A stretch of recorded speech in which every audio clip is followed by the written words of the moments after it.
আসসালামু আলাইকুম রহমতুল্লাহ বারাকাতু। আশা করি আপনারা সবাই ভালো আছেন, আমিও ভালো আছি আলহামদুলিল্লাহ। আজকে আমরা জানবো আম গাছ সম্পর্কে।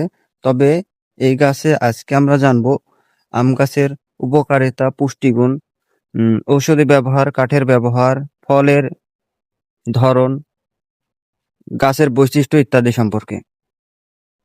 আম গাছের ফলের ধরন হলো সাধারণত ফাল্গুন চৈত মাসে গাছে মুকুল আসে, ফল ধরে বৈশাখ ও জ্যৈষ্ঠ মাসে। সাধারণত 3 থেকে 5 বছর পর ফল দিতে শুরু করে। এই গাছের উপকারিতা, পুষ্টিগুণ: আম গাছে vitamin A, C, E, fibre রয়েছে, দেহের রোগ প্রতিরোধের ক্ষমতা বাড়ায়। ঔষধি ব্যবহার: আম পাতা ডায়াবেটিস নিয়ন্ত্রণে সহায়ক। আমের বিচি ডায়রিয়া ও পেটের সমস্যা ব্যবহৃত। আমের কচি ডালে ব্যথা কমাতে সাহায্য করে। কাঠের ব্যবহার: আসবাব, দরজা, জানালা, কাগজ শিল্পে ব্যবহৃত হয়। আম গাছের যত্ন অনুযায়ী নিয়মিত ছাঁটাই করলে ফলন বাড়ে।